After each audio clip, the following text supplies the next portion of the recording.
ڈرامے جو تاریخی بنائے جاتے ہیں، تو ڈرامے دیکھنا تو ہم جائز نہیں کہتے، اس میں بے حیائی بھی ہوتی ہے، مگر جو بنانے والے ہیں وہ کہتے ہیں کہ ایک ماحول جب کریٹ کیا جاتا ہے، ایک ماحول دکھایا جاتا ہے، اس سے تاریخ اور ہسٹری آپ کے دماغ میں زیادہ اچھی طرح سے بیٹھتی ہے۔ تو طیب اردگان نے ایک ڈرامہ بنایا نا، ارطغرل، بڑا مشہور ڈرامہ چل رہا ہے، بہت دنیا دیکھ رہی ہے، تو میں ڈراموں کو جائز نہیں کہتا، لیکن جو لوگ فلمیں دیکھ رہے ہیں پہلے سے بے حیائی کے کاموں میں پڑے ہوئے ہیں اور غلط چیزیں دیکھ رہے ہیں، تو ہم ان کو کم از کم یہ مشورہ دیتے ہیں کہ یار انڈین فلمیں دیکھنے سے بہتر ہے یہ جو آج کل وہ ڈرامے جو ہمارے فیملی سسٹم کو تباہ و برباد کر رہے ہیں، جب تم نے دیکھنا ہی ہے تو کم از کم ایک کم درجے پر آ جاؤ نا، اس کو دیکھ لو، تو اس سے تو پھر بھی بہتر ہے کہ کم از کم تمہیں ہسٹری تو پتہ چلے گی، کم از کم تمہیں یہ تو پتہ چلے گا مسلمانوں کی تاریخ کیا تھی۔ اور ایسے صرف دعاؤں سے کام نہیں بنا، انہوں نے بڑی بڑی قربانیاں دی ہیں۔ سلطان محمد فاتح نے بہت بڑی قربانی دے کے قسطنطینیہ فتح کیا تھا، دنیا کی سب سے بڑی توپ بنائی تھی اس نے، اور آج ہماری صرف باتیں توپ ہیں، باتیں ایسی کریں گے جیسے بہت بڑی توپ ہیں ہم، کوئی عمل ہمارے کیا ہیں؟ زیرو، نہ سائنس میں آگے، نہ ٹیکنالوجی میں آگے، نہ مذہب میں آگے۔ وہ ٹیکنالوجی کی دنیا میں بہت آگے تھے، سائنس کی دنیا میں بہت آگے تھے۔ سلطان محمد فاتح نے جب قسطنطینیہ کو فتح کرنے کا ارادہ کیا، استنبول کو، نبی کی پیشگوئی تھی کہ میری امت میں جو طبقہ استنبول جو فتح کرے گا نا وہ جنتی ہے، تو صحابہ کے دور سے کوششیں ہو رہی تھیں، اور استنبول میں 1000 سال سے خلافت قائم تھی عیسائیوں کی، اور اسے کوئی فتح کر نہیں سکتا تھا۔ ابو ایوب انصاری رضی اللہ تعالیٰ عنہ گئے، وہ نہیں فتح کر سکے، ان کی قبر وہیں بنی، بڑے حملے ہوتے رہے، اتنی چوڑی دیوار میں نے خود دیکھی، اس کی میں نے ویڈیو بھی بنائی تھی، اور اتنی لمبی دیوار شہر کے گرد کہ اس کو ناممکن اسباب کی دنیا میں، ایئر اٹیک تو ہوتے نہیں تھے نا اس زمانے میں، جانا تو پیدل فوج نہیں تھا، جائے گی کہاں سے بھائی، چڑھے گی کیسے اس پہ؟ سیڑھیاں لگا کے جو چڑھتے تو اوپر انہوں نے گرم تیل گرم ہوتا تھا، اس کے دیگ رکھے ہوئے ہوتے تھے، تو وہ دیگ الٹتے تھے تیل ڈال کے، کوئی چڑھ نہیں سکتا تھا، بہت زبردست ڈیفنس تھا، کوئی میلی آنکھ اٹھا کے دیکھ نہیں سکتا تھا، اور جتنی لڑائیاں ہوئی سب ناکام ہوئی تھیں۔ سلطان محمد فاتح نے کہا بھائی نبی نے خوشخبری دی ہے، ہم فتح کر کے چھوڑے گا۔ پھر وہ مشہور واقعہ ہے، اس نے کیا کیا کہ خشکی میں کشتیاں چلا دیں، سارے جانور راتوں رات ذبح کیے، ان کی چربی پگھلا کے پتھروں پہ بچھائی گئی ہے، اس پہ سمندری جہاز بٹھا کے وہاں میں جب ترکی میں گیا ہوں تو اب دیکھو یہ چیز کتابوں میں بھی بتائی جا سکتی تھی نا، لیکن وہاں طیب اردگان نے کیا کیا ہے، میوزیم بنائے ہیں، ان میں یہ پورا منظر دکھایا جاتا ہے۔ خدا کی قسم ایسا ایمان بڑھتا ہے کہ چیخیں مارنے کا دل کرتا ہے، ایسی جو علماء بھی گئے ہیں نا، بنوری ٹاؤن کے ایک شیخ الحدیث گئے تھے، وہ کسی نے بتایا وہ رو رہے تھے چیخیں مار مار کے، جو جاتا ہے یہ منظر ہوتا ہے، وہ جب دکھاتے ہیں نا اپنی آنکھوں سے، بھائی کیا منظر، اور کیسے وہ کشتیوں کو راتوں رات خشکی پہ لے کے چلے ہیں، اور خشکی پہ لے جا کے پیچھے سمندر میں اتارا، اور سامنے سے بھی اٹیک اور پیچھے سے بھی اٹیک۔ انگریزوں نے لکھا ہے، گوروں نے ہسٹری میں، کہ یہ اسباب کی دنیا میں ممکن نہیں ہے، بہت بڑا کارنامہ انہوں نے سر انجام دیا، اور راتوں رات۔ تو یہ ہماری تاریخ تھی جس کی وجہ سے ہمیں عروج ملا تھا۔ آج ہم صرف پیڑے کھا رہے ہیں، باتیں ٹھوک رہے ہیں بیٹھ کے، صحیح ہے نا؟ بزرگوں پہ طنز، علماء پہ اعتراضات، ایک دوسرے پہ کیچڑ اچھالنا، فرقہ پرستی، ان چیزوں میں ٹائم ضائع ہو رہا ہے، اور کوئی موٹیویٹ کرنے والا نہیں ہے، کوئی تعمیری کام کرنے والے لوگ بہت تھوڑے رہ گئے ہیں، اور ٹیکنالوجی کی طرف تو توجہ ہی نہیں ہے۔ یونیورسٹی میں جو لڑکا مذہب پہ چلتا ہے سب کی بات نہیں کر رہا, ایجوکیشن میں سب سے پیچھے وہی ہوتا ہے عام طور پہ, اسی کی شکایتیں آ رہی ہوتی ہیں. یہ چونکہ نمازی ہے لہذا نمبر سب سے کم اس کے آتے ہیں. نمازی کے نمبر تو زیادہ آنے چاہیے بھائی. جو تبلیغ میں وقت لگاتا ہے اس کو تو ایجوکیشن میں زیادہ آگے ہونا چاہیے. یہ تو ہمارے مذہب کا حصہ ہے.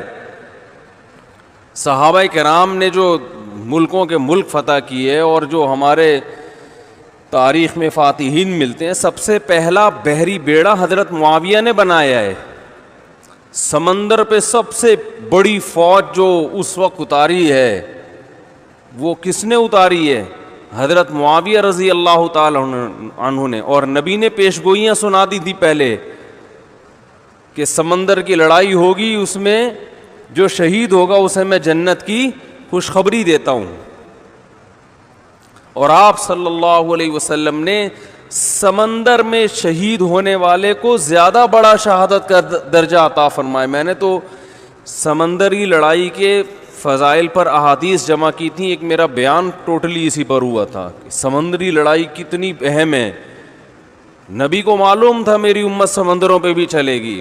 سمندر پہ چلنا ٹیکنالوجی کے بغیر ممکن ہے کیا؟ پھٹے لگا کے بیٹھ جاؤ گے اس پہ کہ ملاحوں کو بلاؤ گے یار تم مچھلیاں پکڑتے ہو, دو چار پھٹے ہیں یہاں بھی, وہ بھائی لڑنا ہے اس پہ تو سامنے والا بھی لڑے گا.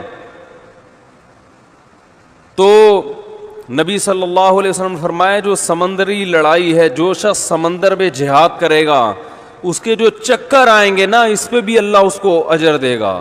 بڑی خوشخبری ہیں اس کے گناہوں کی معافی کی, کیونکہ آپ کو پتا تھا کہ امت جب تک سمندر پہ کو فتح نہیں کرے گی اور سمندر پہ سفر نہیں کرے گی یہ اس دنیا پہ حکومت نہیں کر سکتی. تو حضرت معاویہ نے جو پہلا بیری بیڑا بنایا اس کے امیر کو امیر البحر کہتے تھے. بحر کہتے ہیں سمندر. یہ امیر البحر کی ٹرم یہ انگلش میں منتقل ہوئی ہے جس کو ایڈمرل کہا جاتا ہے. بہت ساری فوجی اصطلاحات اور سائنسی اصطلاحات عربی سے انگلش میں ٹرانسفر ہوئی ہیں, عربی سے انگلش میں گئی ہیں. آج میڈیکل سائنس میں بہت سے الفاظ ایسے ہیں جو عربی سے انگلش, مسلمان سائنسدانوں کے تھے وہ, لیکن اب دیکھو حال کیا بنا دیا. ایک نمبر کے سست نمازیوں کی حالت تو دیکھ لو جا کے. سب سے سست ترین جو ہوگا وہ دیندار بنا ہوا ہوگا.